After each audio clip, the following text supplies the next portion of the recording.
For over a decade, European football operated on a simple universal truth: give the ball to the genius and let them win the game. The late 2000s belonged to a generation of undisputed maestros. Midfields were anchored by tactical architects who could slow time down. Attackers operated with total tactical freedom. But football is undergoing its most ruthless structural evolution in 20 years. The grand architects are retiring, departing, or stepping into the shadows. And their departures aren't just changing team lineups. They are forcing the world's elite clubs to fundamentally rewrite how football is played. This is the story of how European giants are abandoning the age of individual genius and building the hyper-pressured mathematical engines of tomorrow. To understand where football is going, we have to look at what we are losing. In the late 2000s and 10s, elite success relied on tempo control. Players like Toni Kroos, Luka Modrić, and Sergio Busquets didn't outrun opponents. They outthought them. They averaged over 80 passes per 90 minutes, dictating the entire structural rhythm of a match. Look at this tactical map from Real Madrid's classic mid-3-4-3 or 4-3-3 structures. The system was built around rest periods in possession. You controlled the ball to rest your legs. The system was built around periods of control in possession. You could use the ball to dictate tempo, move the opposition, and conserve energy. Today, those periods of control are becoming harder to find. Elite football increasingly demands intensity around every transition. High turnovers, aggressive counter-pressing, and defensive transition speed have reduced the time players are allowed to settle on the ball. So how are top clubs replacing irreplaceable legends? They aren't searching for direct clones. Instead, they are dividing one player's responsibilities across three structural pillars. Pillar 1, hypermobility and restless pressing. Take Real Madrid post-Kroos.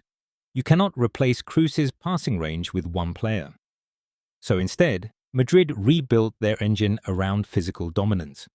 Midfielders are now required to cover over 11 kilometers per match while executing at least 25 high-intensity sprints. The priority has shifted from controlling space with the ball to monopolizing space without it. Pillar 2, relentless versatility, the hybrid role. In the late 2000s, roles were generally more specialized. Wingers, number 10s, and holding midfielders operated from clearer positional reference points.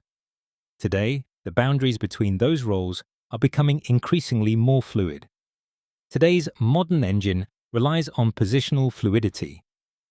Look at how top-tier teams build out from the back today. Fullbacks become central midfielders in build-up and high wingers in attack. If an engine player can only operate in one corridor of the pitch, they break the entire system. Pillar 3, high-frequency turnover creation. The ultimate goal of the late 2000s was slow, methodical territorial dominance. The goal of the 2026 tactical engine is chaos creation. Teams want to force turnovers in the opposition third, exploiting defensive disorganization before a low block can form. So where is this new football engine being built? Look no further than El Clásico. For more than 15 years, Barcelona and Real Madrid represented two completely different footballing philosophies. Barcelona perfected positional possession through the brilliance of Xavi, Iniesta, and Lionel Messi. Real Madrid relied on moments of individual genius from Cristiano Ronaldo, Karim Benzema, Luka Modrić, and Toni Kroos. Different philosophies, different identities. But today, something remarkable is happening.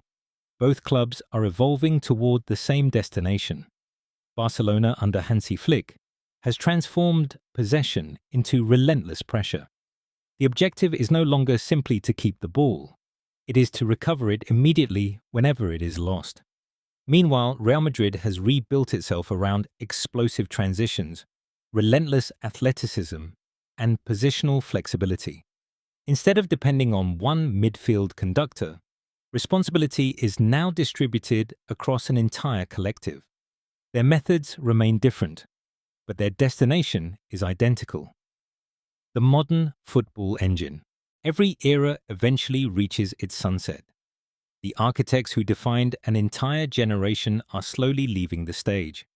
Luka Modrić, Toni Kroos, Sergio Busquets, Kevin De Bruyne. Players who didn't simply play football, they controlled its rhythm. They dictated its tempo. They bent entire matches to their own intelligence. For nearly 15 years, they represented the highest expression of positional control.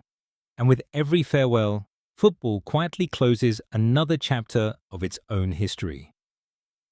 It is tempting to believe football has become less beautiful, that artistry is disappearing, that the age of genius has come to an end.